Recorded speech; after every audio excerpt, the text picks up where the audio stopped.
Hi, I'm Barbara Batson, Exhibitions Coordinator for the Library of Virginia and one of the curators of the current exhibition, We Demand Women's Suffrage in Virginia.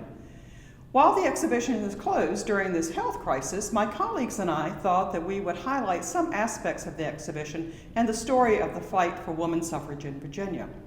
So today, let's take a look at a remarkable scrapbook compiled by Marion Reed. The scrapbook is in the collection of the Valentine, Richmond's History Museum, and I thank Christina Vita, curator of the Valentine, for alerting me to its existence and for letting the library digitize it. So it's actually in digital form in the exhibition. So what is the scrapbook all about? In April 1916, Marion Reed was one of 23 women who participated in the Suffrage Special, a 5-week train journey to Western states whose legislatures recognized women's right to vote. The women traveled to Illinois, Kansas, Colorado, Arizona, California, Nevada, Oregon, Washington, Montana, Idaho, and Utah, where they attended rallies and luncheons and dinners, talked with politicians and other suffrage groups, and even did a little sightseeing. A native of Massachusetts, Marion Reed moved to Highland Springs, Virginia with her husband, Percy Shelby Reed, a real estate agent. She was involved with the Women's Alliance of the Unitarian Church and was a founding member of the Highland Springs Women's Club. In 1913, she and her sister-in-law formed the first Girl Scout troop in Virginia. That's your trivia for the day. In 1911, Reed was a founding member of the Highland Springs chapter of the Equal Suffrage League of Virginia, and she served as its secretary until 1915, when she joined the more radical Congressional Union for Women's Suffrage, which sought an amendment to the U.S. Constitution. At the April 4, 1916 board meeting of the Virginia branch, Reed and Maud H. Hudson were elected delegates, quote, to go on the trip to the voting states, at an estimated cost of $365 per person. Hudson declined, so Reed was the only representative from the Virginia branch, and indeed she was the only representative of any southern state on the trip. On April 9, 1916, the Suffrage Special left Union Station in Washington, D.C. with a parade and music provided by the Naval Gun Foundry Band.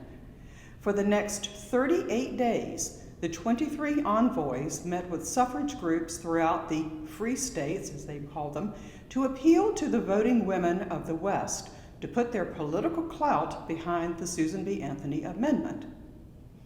The trip was serious business, but there were moments of humor and fun. The organizers recognized that, quote, for many of the women, this will be their first trip to the West, and the schedule has been arranged whenever possible so that the fine scenery would be passed during the daylight. In Oregon, Reed and Mrs. Gertrude B. Newell, quote, escaped from mass meeting and attempted ineffectually to assuage the pangs of hunger at a Chinese chop suey joint.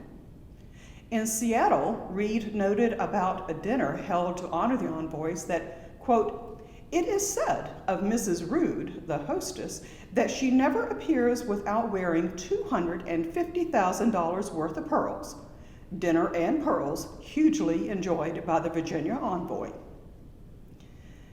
After attending the Women's Voters Convention in Salt Lake City on May 12th, the envoys began their journey back to Washington, where they presented resolutions from Western women's suffrage groups to the Congress.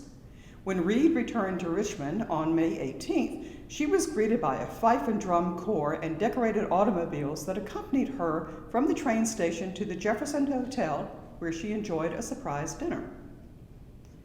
After women won the right to vote in 1920, Marion Reed continued to serve as the secretary of the Virginia chapter of the National Woman's Party well into the 1930s.